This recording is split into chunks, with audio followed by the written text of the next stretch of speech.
Тәжік Қазақ Алқасы бүгінгі байқауға қатысушы әріптестер. Біз өзіміздің жұмысымызды бес-балкардың дамыта оқыту технологиясы бойынша негіздеп таныстырғымыз келіп тұр. Сіздердің қолдауларыңыз бізге аса қажет.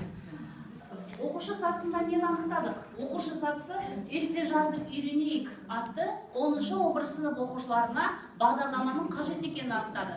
Бұл бағдарламаның мақсаты 11 сыныптың түлектеріне эссені сауатты жазып үйрету. Қазір сіздермен бірге бағана бері көп жұмыс жасадық. Бір сергіту сәтін өткізіп алсам деймін, бұл жай ғана сергіту сәті емес, біздің бағдарламамыздың құрылымымен, мазмұнымен таныс боласыздар. Қарамен жазылған сөздерді мен оқимын, қызылмен жазылған сөздерді сіздер оқысаңыздар, қане әріптестер қолдаңыздар. Ұрпаққа әлегі аз әдіс тауып, эссе жазып үйрету. Мақсатымыз анықтап тезис тақырып тынысынан, келтірер нақтылығымен дұрысынан. Курстың бағдарламасына қосымшаға электрондық әдістеме, жаздық құрал, жұмыс дәптер, ыңғай етіп, екі хрестоматия. Рахмет, құрметті әріптестер. Енді бағдарламаның негізгі бөлімімен әріптесім Айгерім Дәулетжанқызы таныстырады.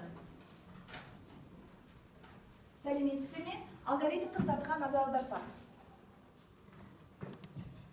Біздің бағдарлама басқа бағдарламаларға қарағанда ерекше.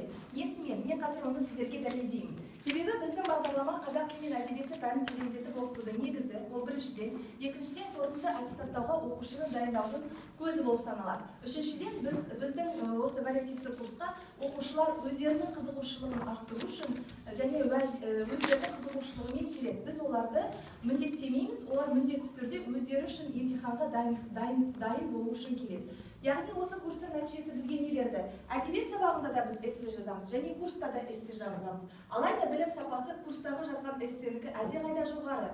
Бұл нені дәлелдейді? Себебі біз әдебиет сабағында бір аптаның ішінде шығарманы талдаймыз да эссе жазамыз, ал курста, яғни 11 сыныпта аптасына бір рет, 10 сыныпта екі аптада бір рет болғандықтан уақыт бізде көп болады, сондықтан оқушылар уақытты тиімді пайдаланып, ақпараттанады, мол ақпарат ізденеді. Әрі қарай, сонымен қатар біздің бағдарламаға арнайы дайындалған электрондық әдістемелік құрал бар. Ол мінекей. Бұны әр оқушының қолында және мұғалім де пайдалана алады деп айтқымыз келеді. Бұл 5 тараудан тұрады. Бірінші тарау, назар аударсақ, эссе жазудың әдістемесі жайлы айтамыз. Екінші тарауда емтихан және эссе жайлы айтамыз. Үшінші тарауда 10 және 11 сыныпқа берілген арнайы эссе тақырыптары. Енді осы әдістемелік құралымыздың тұздығы десек те болады. Бізде 10 эссе берілген, еркін тақырыпта және әдеби тақырыпта. Мысалы, 5-ші эссені көрейікші, бұлар арнайы құрылым кестесіне салынған. Яғни оқушы да, мұғалім де қарап отырып осыдан үлгі ала алады. Яғни кіріспе бөлімі 30% 90 сөзден тұратын осы құрылым кестесінен көре алады. Әрі қарай, негізгі бөлімде 60% 180 сөзден тұрады. Үшінші, мысалы, 10% 30 сөзден тұрады. Міне осындай 10 эссе бізге үлгі ретінде оқушыларға пайдалануға берілген. 5-ші тарауда біз эссе жазудың әдістемесімен бөлісеміз. Сонымен қатар 2 хрестоматия әзірленген. 11-ші сыныпқа назар аударсаңыздар, мәселен Сәбит Мұхановтан алайық. Әрі қарай, мысалы, «Сұлу шаш» поэмасында ғашықтық сезім жайлы айтатын болғандықтан, бұл жерде ғашықтар туралы афоризмдер жинақталған. Бұл хрестоматияның ерекшелігі неде? Үнемі толығып отырады. Ақпаратты оқушылар өздері әкеледі, сол бойынша біз толықтырып отырамыз. Әрі қарай, жұмыс дәптері әзірленген. Жұмыс дәптерінің ерекшелігі неде? Мінекей эссеге тән құрылым кестесі. Әрі қарай, әр оқушыға алдына осындай жұмыс дәптері берілген. 10-ші сыныпқа бөлек, 11-ші сыныпқа бөлек. Оқушылар тор көзге өздерінің эссені жазғаны тор көзге толтырады. Мәселен, бірінші тор көзге эссе тақырыбын түсінген туралы сөйлеп, одан тақырыптың өзектілігі туралы жазады, тезис жазады. Сол жазып отырып 30%-ді сақтады ма, 90 сөз ба, соны қадағалап отырады. Әрі қарай, және сонымен қатар әр эссенің соңында дескриптор берілген. Өлшем шарттар. Қандай жағдайда мен 2 ұпай аламын, қандай жағдайда мен 3 ұпай аламын. Мұғалім бағалайды, сол бағалау бағаға айналып соңында баға беріледі. Және әр эссенің соңында міндетті түрде менің ойымша деп әр оқушы өзінің эссесін бағалайды және мұғалімнің кері байланысы. Ауызша кері байланыс емес, жазбаша кері байланыс. Себебі әр оқушы жазбаша кері байланысты кез келген уақытта эссе жазған сайын ақтарып қарап отырады. Әрі қарай, енді эвристикалық сатыға келіп жеттік. Бәріміз бірге есімізге түсірсек, Мұқағали Мақатаевтың «Дариға жүрек» поэмасындағы «Дариға жүрек кім» деген тақырыпта 11-ші сынып оқушыларына эссе жазу берілді. Тақырып өте ауыр. енді сәл фабуласымен еске түсірсек, жесір қалған келіншек жолдасын күтеді, бірақ жолдасы келмейді. Содан кейін басқа бір адамнан аяғы ауыр болып, өсекке қалғаннан кейін шыдамай өз-өзіне қол жұмсайды. Мінекей оқушының бір эссесін ұсынсақ деп едік. Бұл да бір біздің жұмысымыздың нәтижесі деп біліңіздер. Міне дәптерге жазылған жұмысы оқушының.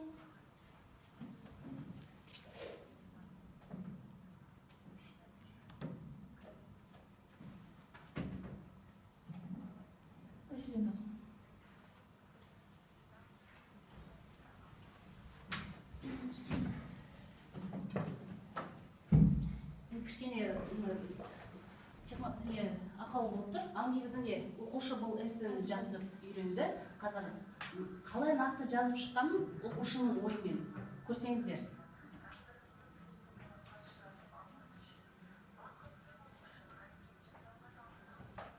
Мен өзім оқып берсем бе?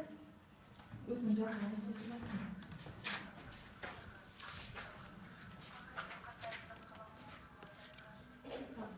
Қалай ойлайсыздар? Мұқағалидың Дариға жүрегіндегі Дариға жүрек кім? Тағдырының сонша ауыр болуына не себеп болды? Дариға жеңге неге бақытсыз болды? Әркім бақыттың түп төркінін өз шама шарқынша шамалайды. Дариғаның әйел жүрегі әйел бақытын сезінді ме? Сынаққа құрылған мына өмірде тағдырымызды тоз-топалаңға ұшыратып алмас үшін, бақытты болу үшін қарекет жасауға талпынамыз. Сонда әйел бақыты деген не? Поэзия әлемінде өзіндік қолтаңбасын қалдырған ақиық ақын Мұқағали Мақатаевтың қаламынан туған Дариға жүрек поэмасында соғыс жылдары ерінен айырылып, тағдыр тауқыметін тартқан намысшыл әйел өмірі шынайы ақтарылады. Төзіп қанша күтсе де асыл жарының келмеуі, хат-хабар бермеуі Дариғаның дертінен арады. Күндіз тіршіліктің күйбеңінен білінбейтін жалғызды түн баласы туғанда жанды сыздатпай қоя ма? Бұл суреттеуге лайық Дариғаның өзегі өртті, кеудесі дертті, жар қызығын қызықтамай жатып, жарын майданға аттандырған, бақытты шағы басталмай жатып сөнген, қызық көре алмай, жастай жесір қалып, қара жамылып, ауыр тұрмыстың қамытын киген жалғыз бейбақ болса, керемет жан екенін айтады. Керемет жан түн ауған шақта тауға да, тасқа да, далаға да, айға да сырын айтып, мұңын шағады, дертіне дауа іздейді. Ол дауаны тапты ма? Өсек айтып отырған әйелдердің диалог арқылы ақын біраз жырдың тиегін аттады. Сөйтіп ары қарай жалғасақ, уақыт тығыздығына байланысты қорытынды бөлім. Дариға бақытты болғысы келген әйел. Адам баласы болған соң жалындаған жас өмірдің қызығын көргісі келді, ойнап күлгісі келді. Сайтанға ерік бермей, жарын күтуде аяқ күтті, келмеді.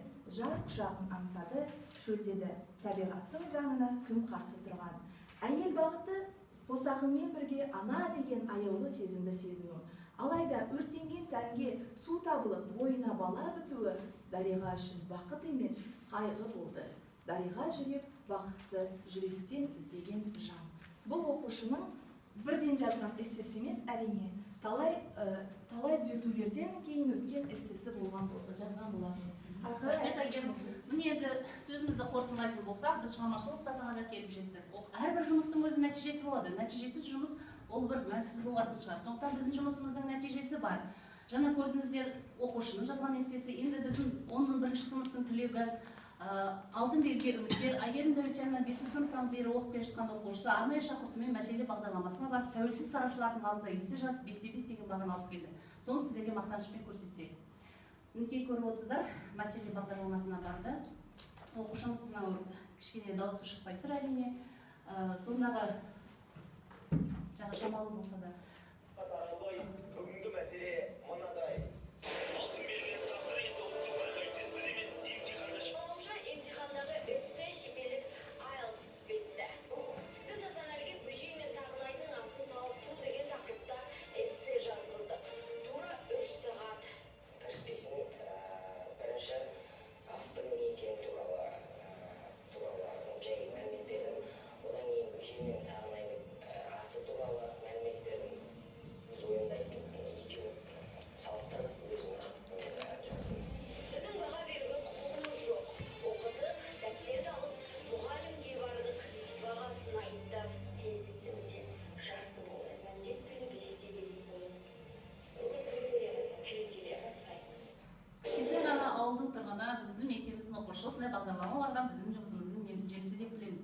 Енді сөзімізді қорытындыласақ, мына жерде балалардың сабақ барысындағы, эссе жазу барысындағы және бір оқушымыз аудандық эссе байқауынан 1-ші орын алып, облысқа қатысып 3-ші орын иеленіп келді. Енді сөзімізді қорытындылайық. Айналған бастауына құнды күштің, басында ұстаз тұрар үлгілістің, еңбек пен ізденістің ақталғаны оң болса нәтижесі бұл жұмыстың. Тыңдағандарыңызға көп рахмет.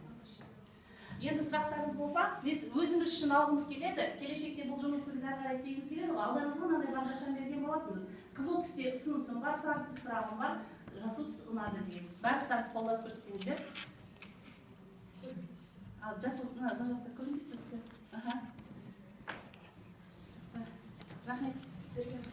Содан кейін мына жерде біз жаңа проектор көлеңкелеп тұрғандықтан көрсете алмадық. 11-ші сыныптың дәптері, 10-ші сыныптың дәптері біздің бағдарлама эссе жазудың әдістемесі